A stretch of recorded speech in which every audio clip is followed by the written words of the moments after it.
Hi everyone, a very good morning to all of you.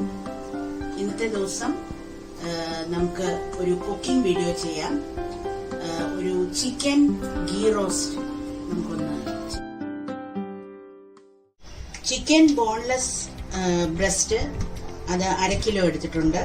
അത് ഞാൻ finger പോലെ cut ചെയ്തേക്കുവാണ്, കനം കുറച്ച് നീളത്തില്.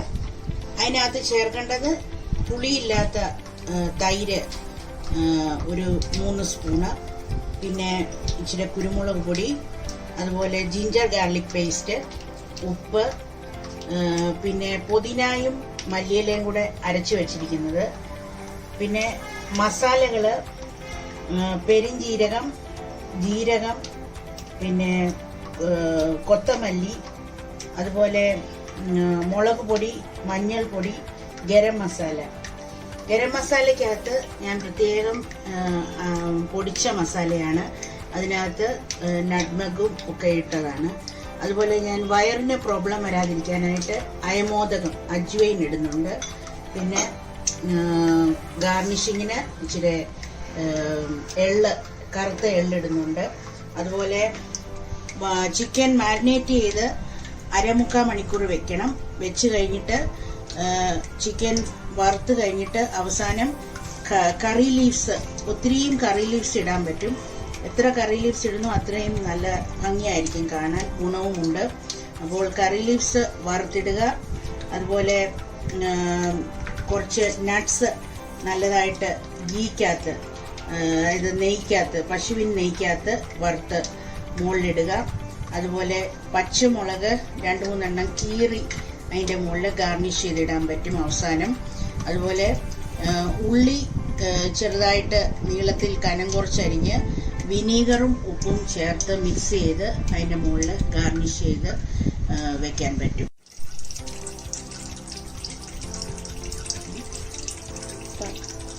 ആദ്യം ചിക്കൻ ഫിംഗർ രൂപത്തിൽ കട്ട് ചെയ്ത് വെച്ചിരിക്കുന്ന ഇതിനകത്തോട്ട് ജിഞ്ചർ ഗാർലിക് പേസ്റ്റ് ആദ്യം ഇടുക. പിന്നീട് തൈര് 3 സ്പൂൺ ഇടുക.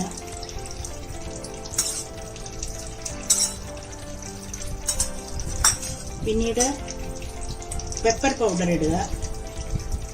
പിന്നെ പുതിനായും മല്ലിയിലയും കൂടെ അരച്ചു വെച്ചിരിക്കുന്ന ഇടുക.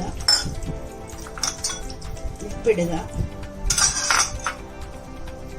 അജ്വൈൻ കുറച്ച് ഇടുക, ഒരു 1/4 ടീസ്പൂൺ. പിന്നീട് കശ്മീരി ചില്ലി പൗഡർ മാരിനേഷന് വേണ്ടി ഇടുക. മഞ്ഞൾപ്പൊടി ഇടുക. അതുപോലെ ഗരം മസാല എല്ലാം ഗരം മസാല ഒരു 1.5 ടീസ്പൂൺ മതി. അതുപോലെ പെരിഞ്ജീരകം 1 ടീസ്പൂൺ, ജീരകം 1 ടീസ്പൂൺ, ഇച്ചിരി കൊത്തമല്ലി.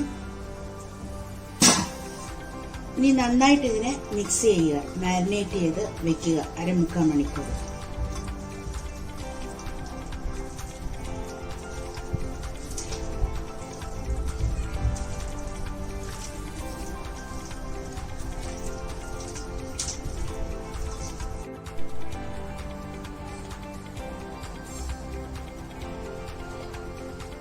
പുതിനായും കൊത്മീറും അരച്ച് അതിൻ്റെ കൂടെ 1/2 മുറി ലെമൺ ജ്യൂസും കൂടെ ചേർത്ത് അരച്ചു വേണം ഇതിനകത്ത് മാരിനേറ്റ് ചെയ്യാനായിട്ട്.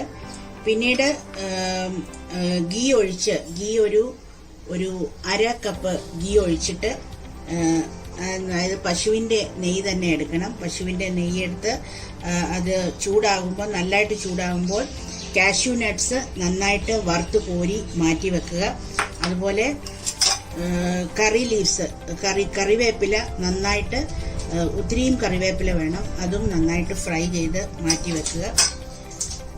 അപ്പോൾ നമുക്ക് ഇത് ഫ്രൈ ചെയ്യാം. ഇത് 1/4 മണിക്കൂർ കഴിഞ്ഞിട്ട് നമുക്ക് ഫ്രൈ ചെയ്യാൻ സാധിക്കും. ഒരു ഇരുമ്പ് ചീനച്ചട്ടി എടുക്കുക. ഇരുമ്പ് ചീനച്ചട്ടി എടുക്കുമ്പോൾ അതിനകത്ത് നമുക്ക് അയണിന്റെ ഗുണവും കിട്ടും. അതുകൊണ്ട് ഒരു ചെറിയ ഉരുളി പോലത്തെ നല്ല ഒരു കൊച്ച് ഒരു ഇരുമ്പ് ചീനച്ചട്ടി എടുക്കുക. അതിനകത്ത് ഗീ ഒഴിക്കുക. ഗീ ഒരു 1/2 കപ്പ് ഒഴിക്കുക. ഇത് നല്ല പശുവിൻ നെയ്യാണ്. ഇതിനകത്താണ് ഈ ചിക്കൻ വറക്കേണ്ടത്. ആദ്യം ഇത് കത്തിക്കുക. ആദ്യം ഹൈ ഫ്ലെയിമിൽ വെക്കുക. അത് കഴിഞ്ഞ് ചൂടാകുമ്പോഴത്തേക്കിന് ഈ കാഷ്യൂ നട്ടും അതുപോലെ തന്നെ ഈ കടിപ്പത്തയും വറുത്ത് കോരിയെടുക്കുക.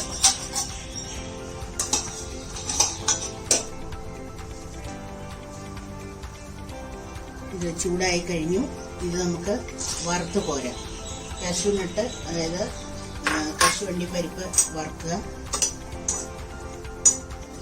എത്രയും കശുവണ്ടി പരിപ്പ് ചേർക്കുന്നോ അത്രയും നല്ലതാണ്. ഒരു റിച്ച് ഫീലിംഗ് ഇതിന് വരും. ഇതൊന്ന് ചെറിയ ഒരു ബ്രൗണിഷ് കളറായാൽ മതി.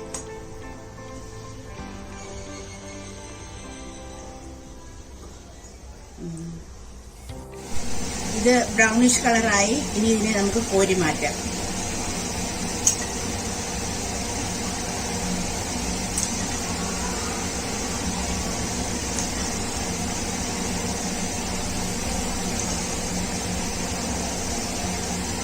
ഇനി ഇതിനകത്തോട്ട്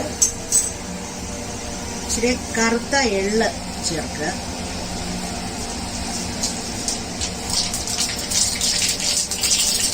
അതിൻ്റെ കൂടെ കറിവേപ്പിലയും കൂടി ചേർക്കുക. വേപ്പിലയും കറുത്ത എള്ളും കോരി മാറ്റുക.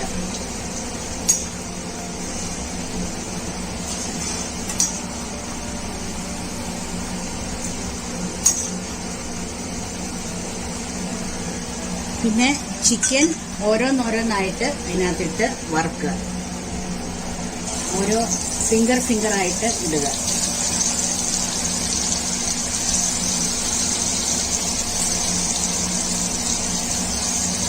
ഡീപ് ഫ്രൈ ആണ് ചെയ്യേണ്ടത്.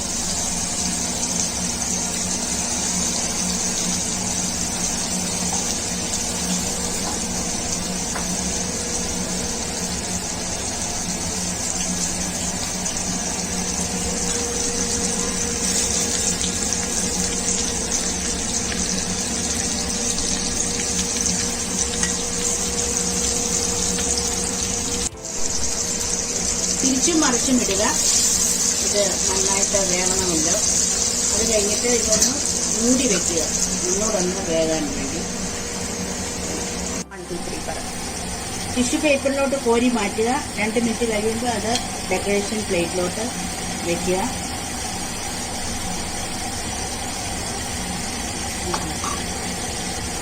രണ്ട് സ്പൂൺ പെരിഞ്ജീരകം ഇടുക. അതുപോലെ വെളുത്തുള്ളി ചെറുതായിട്ട് അരിഞ്ഞു വെച്ചേക്കുന്ന, ചെറുതായിട്ടല്ല നീളത്തിൽ അരിഞ്ഞു വെച്ചേക്കുന്ന അതുകൂടെ ഇടുക. ഒരു ഗാർണിഷിങ്ങിന് വേണ്ടിയാണ്. ജസ്റ്റ് ഒന്ന് അതിനെ ഒന്ന് സോട്ട് ചെയ്തിട്ട് അതിൻ്റെ മുകളിലോട്ട് ഇടുക.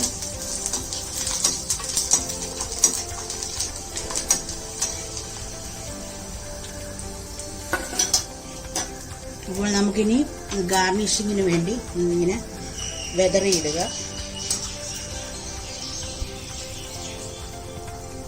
അതുപോലെ